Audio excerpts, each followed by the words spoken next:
It's Dr. Yazdan from Modena Hair Institute. The girls wanted me to ask the question of what is the most common trauma we see in hair loss and whether that trauma can be salvaged and repaired.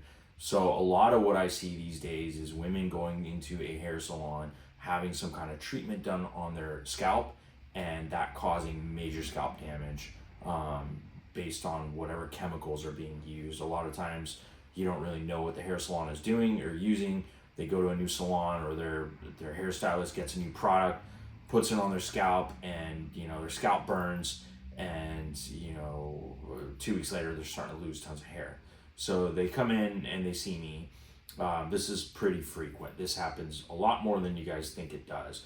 And the answer to, can that be saved and helped? Yes.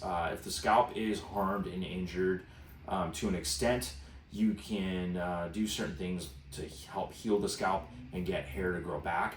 Now, a lot of times, all of the hair you lose does not come back, but a majority of it does. And a lot of times, if you just do nothing, a lot of the hair will come back. But things that we can typically do to help the hair come back is one, depending on what was really done to the scalp, sometimes we can use like topical creams and products, and sometimes prescription medications, topical prescription lotions or shampoos that can help.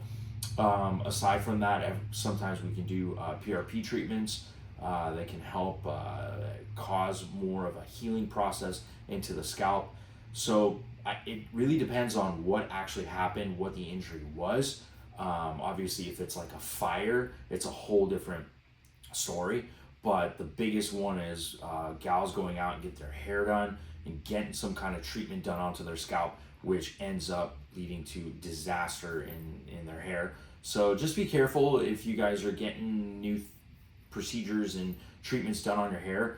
Really watch out and know what's being done, and make sure the hairstylist has been using those products in the past. It's not something new, and they've had a good track record with it. Anyhow, if you guys do experience something like that happening to you, make sure you find a good, well-known hair restoration specialist that can go through what actually happened and give you viable options in terms of helping. You guys are always welcome to reach out to me, and I'm happy to help as well. Thanks for watching.